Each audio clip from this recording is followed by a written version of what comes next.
মাংসটা আমি ভালোভাবে একটু ভাজা ভাজা করে নেব, তারপরে আমি অন্য সব মশলা দেবো।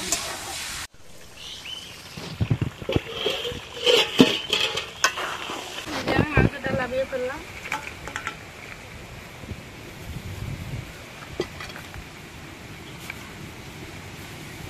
নমস্কার বন্ধুরা, সবাইকে স্বাগত আরেকটি নতুন ভিডিওতে। তা আজকে আবার একটা নতুন ভিডিও নিয়ে চলে আসছি।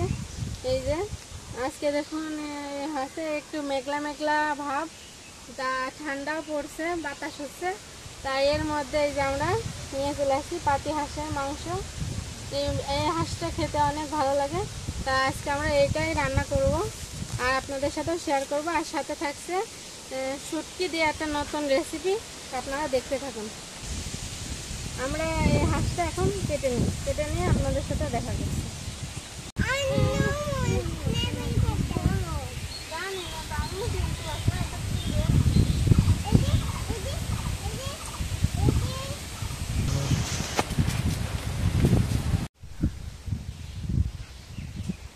তো বন্ধুরা, এই যে আমার হাঁসের গাড়তে লোমগুলো ছাড়ানো হয়ে গেছে। তা দেখুন অনেকটাই পরিষ্কার হয়ে গেছে, তা অল্প অল্প খুঁটো খুঁটো রয়েছে। তা সেটা আমি এই যে এখানে আগুন দিয়ে পুড়িয়ে নেবো একটু হাঁসটা, তাহলে ভালোভাবে পরিষ্কার হয়ে যাবে।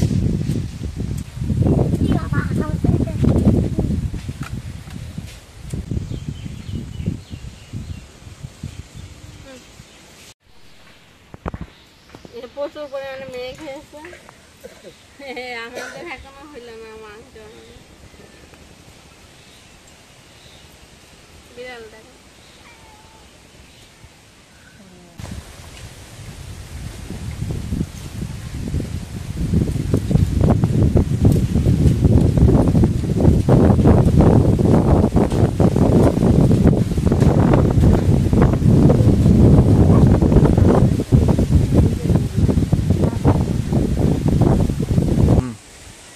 দেখুন আমাদের হাঁসটা কাটা হয়েছে। দেখুন চর্বি কতটা। যে গরমকালে মানুষ বলে যে হাঁসের মাংস চর্বি থাকে না, খেতে ভালো লাগে না। তা চর্বি দেখুন প্রচুর পরিমাণে চর্বি হয়েছে, আর হাঁসটা খেতেও ভালো হবে।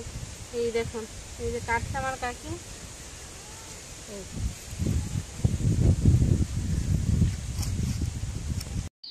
এই দেখুন বন্ধুরা, এইটা হচ্ছে এই যে পা, আর এখানে চর্বি দেখুন, থলে চর্বি একদম। এই হাঁসটা যে কত সুন্দর খেতে হবে আপনারা দেখলেই বুঝতে পারবেন যে হাঁসের মাংসটা কত সুন্দর স্বাদ হবে।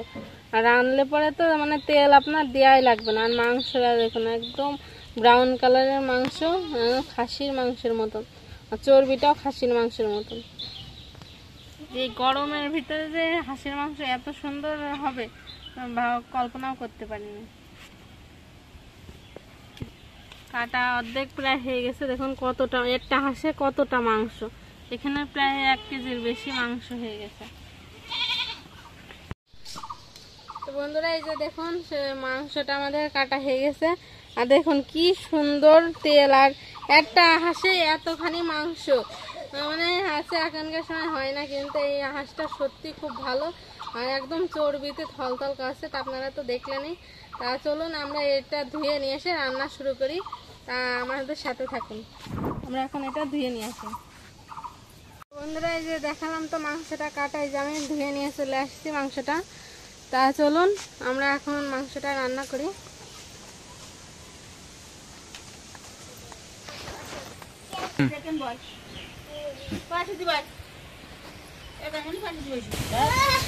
বন্ধুরা, এই যে আমি উনুনটা ধরাই নেবো। উনুনটা ধরিয়ে আমি একটা কচুরলতির একটা নতুন রেসিপি করবো, সেটা আপনাদের সাথে শেয়ার করবো। তা আমরা কচুরলতিটা আগে রান্না করবো। উনুনটা আগে ধরিয়ে নিই। উনুনটা আমাদের ধরে গেছে, আমরা এবার কড়াইটা বসিয়ে দেবো।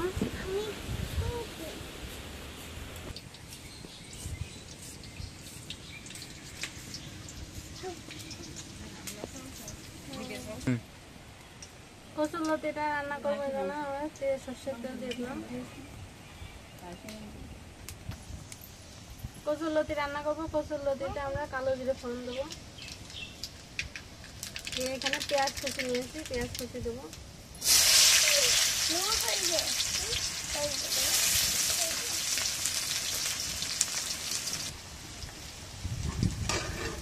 একটা কাঁচা ঝাল দিয়ে দেবো।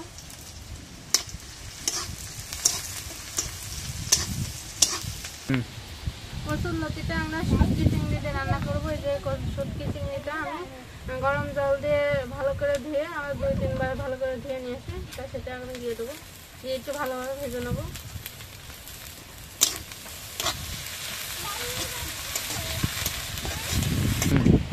তো বন্ধুরা আমার শুটকি চিংড়িটা এরকম লাল লাল করে ভাজা হয়ে গেছে। এখন আমি এর ভিতরে এই যে আগে থেকে কচুরলতিগুলো বানিয়ে ধুয়ে রাখছি সেটা দিয়ে দেবো।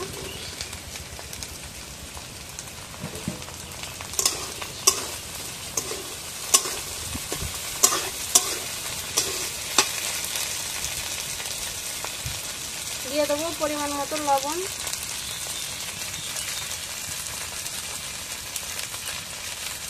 রঙের জন্য হলুদ দিয়ে আমি ভালোভাবে এটা ভাজা ভাজা করে নেব।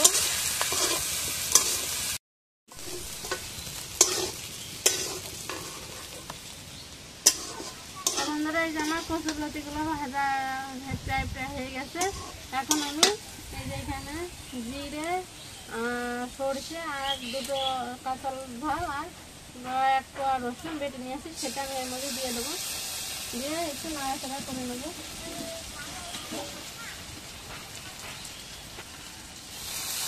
বাটি ধোয়া জল দিয়ে দেবো, একটু নাড়াচাড়া করে নেবো। এই রেসিপিটা খেতে আরও বেশি সুন্দর লাগে। বন্ধুরা আমার কচুরলতিটা রান্না হয়ে গেছে, এবার আমি নামিয়ে নেবো।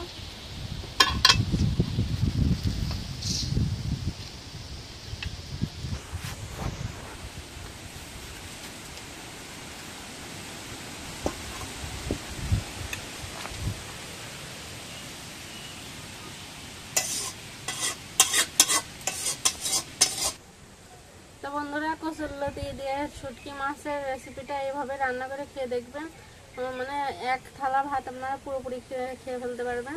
তাই এই কচুরলতিটা আমার হয়ে গেছে, এবার আমি হাঁসের মাংসটা রান্না করব।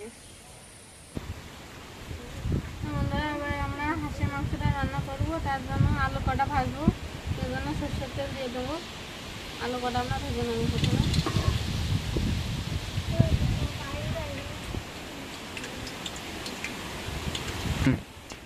বন্ধুরা এই যে আমি এখানে আলু কেটে ধুয়ে নিয়েছি, আলু কটা আমি একে একে দিয়ে দেবো, দিয়ে একটু ভাজা ভাজা করে নেব।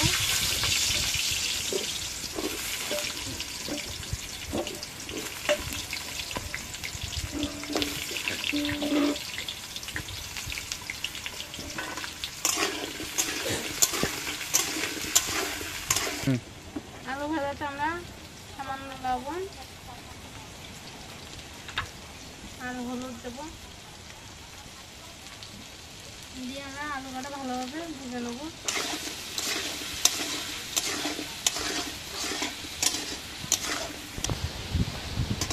তো বন্ধুরা আমার আলুগুলো লাল লাল করে ভাজা হয়ে গেছে, আমরা আলুগুলো তুলে নেব। আর প্রচুর পরিমাণে হাওয়া দিচ্ছে এখানে, যাতে করে রান্না খুব অসুবিধা হয়েছে। দেখুন কত মানে বাতাস হচ্ছে, আর মেঘও হয়েছে, যখন তখন বৃষ্টি চলে আসতে পারে। আমরা যত তাড়াতাড়ি সম্ভব তত তাড়াতাড়ি রান্না করে নিয়ে ফেলে নেবো।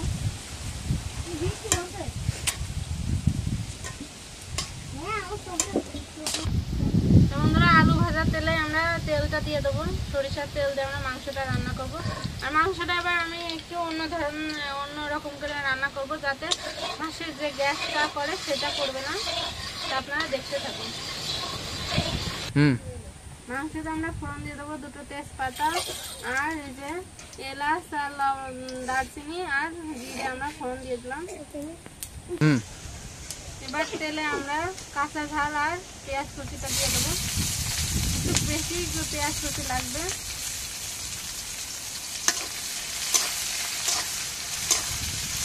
পেঁয়াজটা আমার নরম নরম হয়ে গেছে, এর মধ্যে আমি মাংসটা দিয়ে দেবো। এই যে মাংসগুলো আমি দিয়ে দেবো।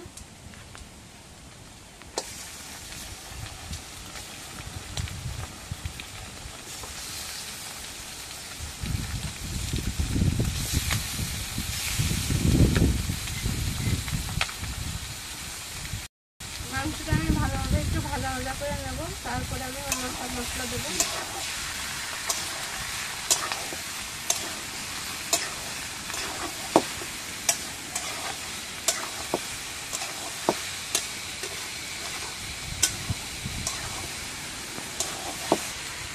মাংসের মধ্যে আমি এই যে পরিমাণ মতো লবণ দিয়ে দেবো।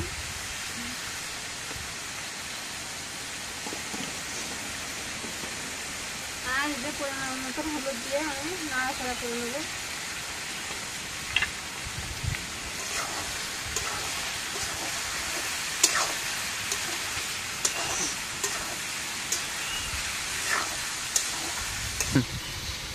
মাংসটা আমার একটু ভাজা ভাজা হয়ে গেছে। আর আমি জিরে বাটা, আদা বাটা,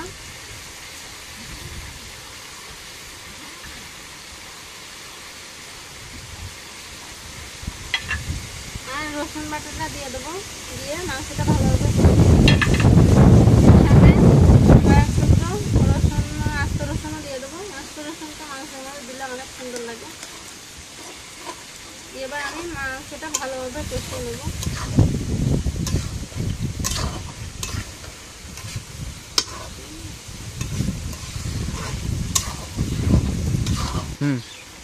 আমি একটু ধনে গুঁড়োটা দিয়ে দেবো মাংসে। আর এই যেখানে শুকনো ঝালের গুঁড়োটাও আমি দিয়ে দিলাম।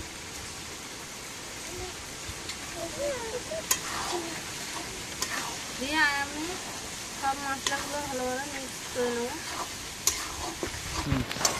দেখুন বন্ধুরা, মাংসটা কেবল কষাতে দিয়েছে আর দেখুন চারপাশ থেকে কত তেল বেরিয়েছে। মাংসটা খুবই তেল ছিল।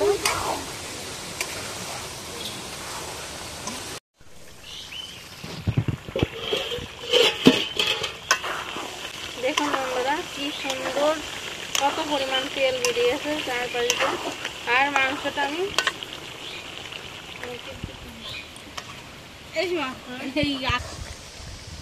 মাংসটা দেখুন আমার আরো কষাতে হবে, ঢেকে ঢেকে একটু কষাতে হবে। হাঁসের মাংস তো একটু দেরি লাগে কষাতে, আমি ঢেকে ঢেকে মাংসটা কষিয়ে নেবো। যে আমি আবারও একটু ঢেকে দেবো।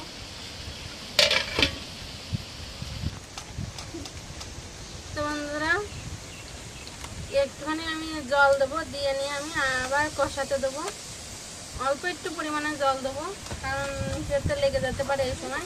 তাই অল্প একটু জল দিয়ে আমি এবারে ভালোভাবে কষিয়ে নেবো। ঢেকে ঢেকে কষাবেন যাতে করে ভালো লাগবে। আর একবারে জল দেবেন না, দিলে হচ্ছে স্বাদ আসবে না। অল্প অল্প করে জল দেবেন, দিয়ে রান্না করবেন, তাহলে মাংসের স্বাদটা আরও বেড়ে যাবে। তা আমি আবারও ঢেকে দেবো, দিয়ে আস্তে আস্তে জল দিয়ে রান্না করবো।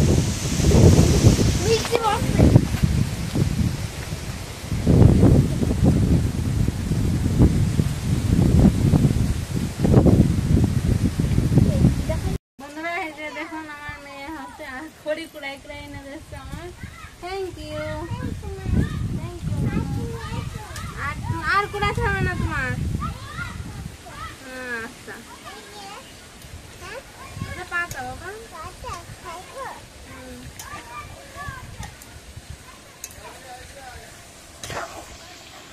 কালার এসছে মাংসের, এই দেখুন খুব সুন্দর একটা কালার এসছে। আর মাংসটা নরমও হয়ে গেছে। তাও আমি আর একটু অল্প একটু জল দেবো, দিয়ে আবার একটু ঢুকে দেবো।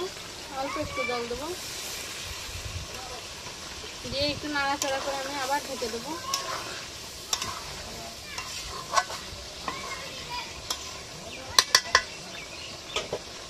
এইভাবে ঢেকে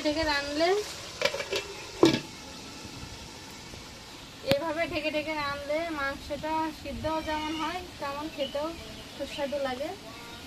আস্তে আস্তে জল দিয়ে আমি রান্নাটা করে নেবো।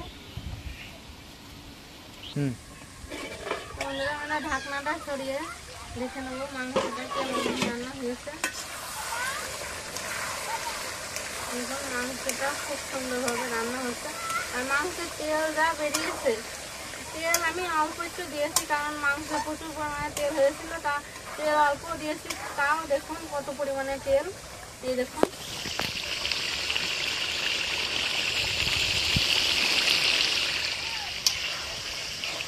প্রচুর পরিমাণে তেল বেরিয়েছে মাংসে। এই মাংসের তেলেই আপনার রান্না হয়ে যাচ্ছে, কোনো লাগছে না।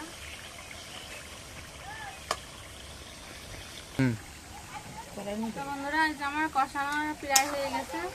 এবার আমি এর মধ্যে ভেজে রাখা আলুটা দিয়ে দেবো, দিয়ে আর একটু ভালোভাবে কষিয়ে নেবো।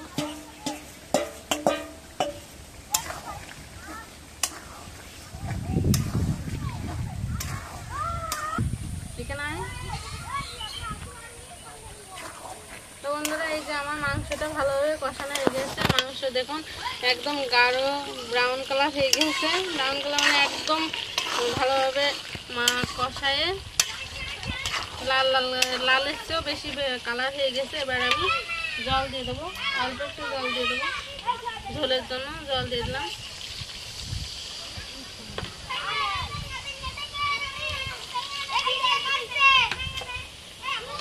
জল দিয়ে এটা ফুটাবো, ফুটিয়ে তারপর আমি মাংসটা লাভিয়ে ফেলবো।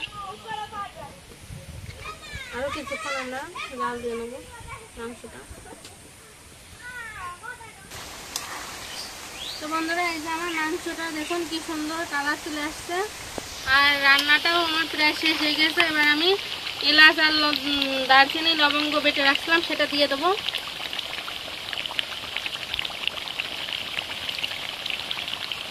দিয়ে একটু নাড়াচাড়া করে আমি লাভিয়ে নেবো মাংসটা। মাংসের কালারটা দেখুন শুধু আপনারা,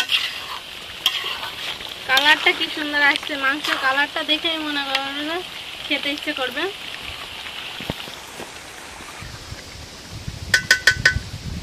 তো বন্ধুরা আমার মাংসটা রান্না হয়ে গেছে, আমি মাংসটা লাভিয়ে ফেললাম।